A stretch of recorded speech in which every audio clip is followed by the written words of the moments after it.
Guys, তোমরা কেউ আমাকে সাপোর্ট করতেছো না। তোমরা কি বুঝো না আমাকে? মানে তোমরা মনে করো আমি ছোট ক্রিয়েটর, কিন্তু আমার স্বপ্নগুলো বড় ক্রিয়েটরের মতো, কিন্তু কেউ আমাকে তাও লাইক সাবস্ক্রাইব করো না। আমি তোমাদের জন্য জানো কত কষ্ট করে ভিডিও করি। মানে আমি ভিডিও করার চান্স পাই না, তা আমি তোমাদের জন্য মাইর খাই খাই ডেইলি ভিডিও আপলোড করি। আমি মানে কাউকে বলিনি যে আমার ইউটিউব চ্যানেল আছে, কাউকে বলিনি, তাও কি একটু লাইক সাবস্ক্রাইব করতে পারো না? আমি বলি এই ভিডিওতে যদি 10 লাখ লাইক চায়, 10 লাখ, তাহলে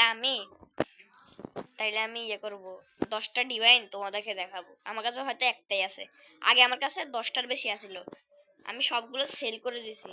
আমার কাছে শিল্ডও আসিল, আমি একজনকে দিয়ে দিছি। আমি ভাবছিলাম আমি তো ইউটিউব চ্যানেল খুলতে পারি না, কিন্তু যখন আমি খুলছি তখন আমি আফসোস করছি। প্লিজ প্লিজ তোমরা আমাকে লাইক সাবস্ক্রাইব করো প্লিজ। কেন করো না আমাকে? তুমি ছোট ক্রিয়েটর নাকি? হয়তো ছোট ক্রিয়েটর, কিন্তু আমার স্বপ্নগুলো তো বড় নাকি? আমার তো বাকি ক্রিয়েটরের মতন স্বপ্ন আছে। প্লিজ আমার 1000 সাবস্ক্রাইবার করে দাও প্লিজ, প্লিজ। আমার কাছে না কোনো নাই যে আমি টাকা দিয়ে সাবস্ক্রাইবার কিনবো। প্লিজ তোমরা কেন যে সাবস্ক্রাইব করো না?